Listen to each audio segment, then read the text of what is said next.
Okay, welcome back to part two. So this is 10 for part two. We're going to be solving radical problems. We just jumped straight into the homework. Okay, so what is the product property of square roots? Well, it's the idea that you can break a square root down into its two factors or into any number of factors that you can break it down into and then take the square roots of them. So you're just searching for a root of a number that is a perfect square. So if you understand that, it should help you solve those problems. And then same goes for the quotient property, which is that if you have a square root of some fraction a over b, you can take the square root of the numerator and you can take the square root of the denominator. And if those are perfect squares, great, you can do that. Or if you need to break those down and use the product property, you can break those down further. It's all about simplifying. Okay, so let's try a bunch of these really fast. I'll just zoom in big to make it nice and clear. So root 24, what can we do with root 24? So root 24 becomes what?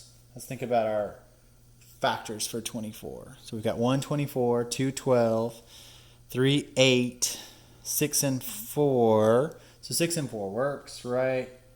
So let's go 4, 6, then what do we get? We get 2 root 6. Can we do anything else with that 6? We can say 2 times 3. That doesn't really help us. 1 and 6, so no. So that's it. 2 root 6. You can always double check your answers, right? Pretty straightforward.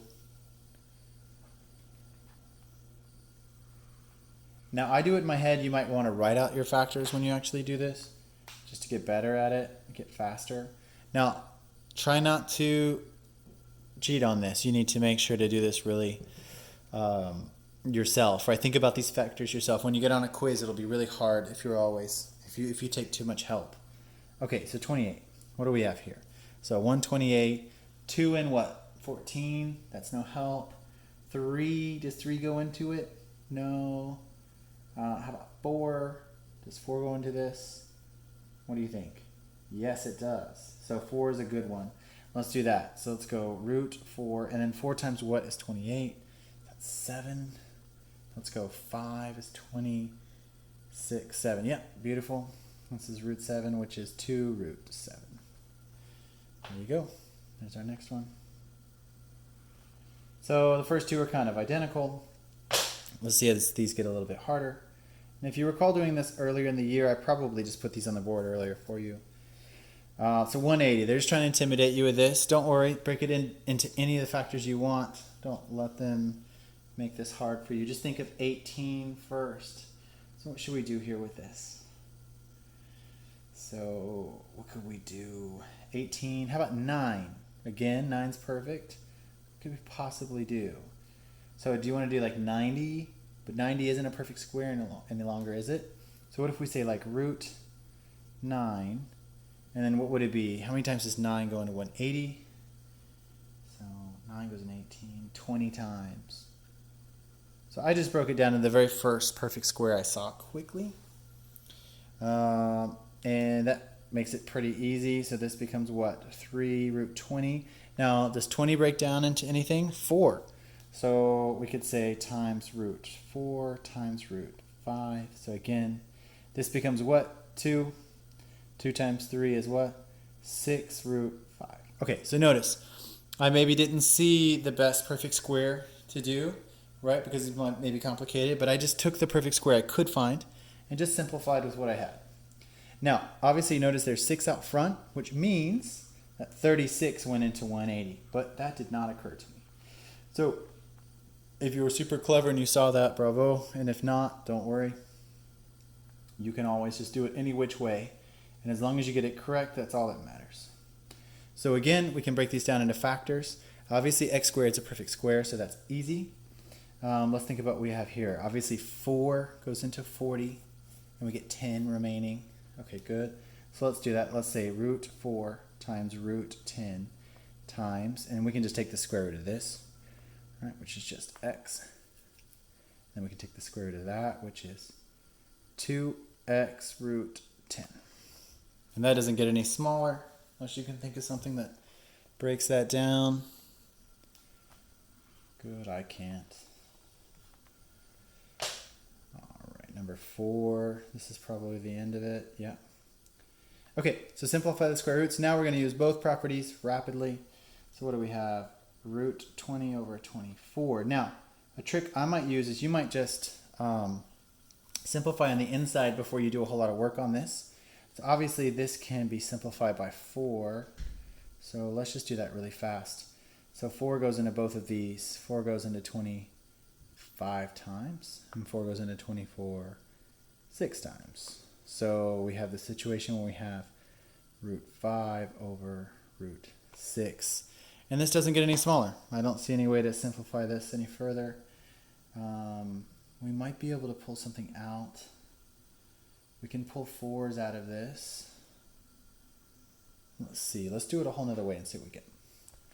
So instead of simplifying it, let's see if we do this. 20 over 24. And then what if we say root 20 over root 24? Watch, we'll get the exact same answer, I bet. So we pull a 4 out, and we get 2 root, 5? And on the bottom, we get 2 root 6. Let these cancel.